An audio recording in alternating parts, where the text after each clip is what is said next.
We hear Gary Vee talking all the time about brand is built on social. If you approach any advertising or marketing agency, you ask them, hey, can we create a campaign? Where are we gonna do this? And they will say, oh, okay, we'll create this video assets, this photo assets, this graphics. We'll put them all together and we'll put them on social. Why is brand built on social though? I'm gonna break this down and make it very simple as I understand it, and hopefully bring some more clarity and more practicality to this. We have to start by the most obvious reason why this is, and that's because that's where we're hanging out. Social platforms have taken over for the past 10 years, and that's where we're hanging out. That's where we shorten the communication gap. Thanks to that, we've been able to be more connected in that sense. Doesn't mean that we are having deep connections through it. The next reason is obvious but not so obvious. It is social. That means community, and that is very important for a brand. Community is the oxygen of a brand. A brand is nothing. You can have the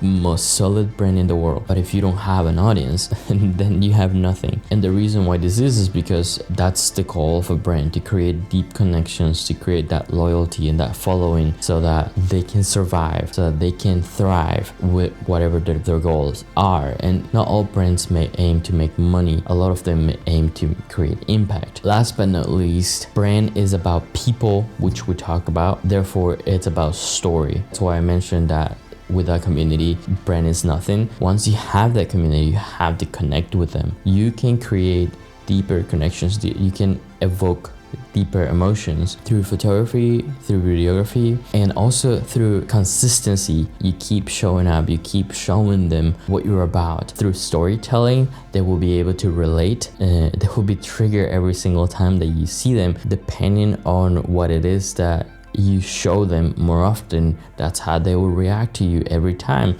If your brand is all about compassion, they'll feel compassion. If your brand is all about sadness, they will feel sad. If your brand is all about joy, sunshine, happiness, that's how they will feel when they come across your brand. And that's what brand is all about. Brand is all about storytelling and making an impact. That's my 2 cents on why brand is built on social. That's my 2 cents why brand is built on social. There is one more that I thought of. Our generations are so much more used to social media and streaming. There are some generations already that don't know a time where they did not have a phone or some sort of iPad or tablet, and those generations are now growing. Some of them have jobs, some of them have purchasing power now. If you want a brand and you want to thrive, you want to go where your people is and you want to do what your people are doing. That's it for today. Thank you so much for watching this video. Subscribe to the channel. We talk about brand storytelling, content marketing, and hopefully we make that very simple. And I'll see you on the next video.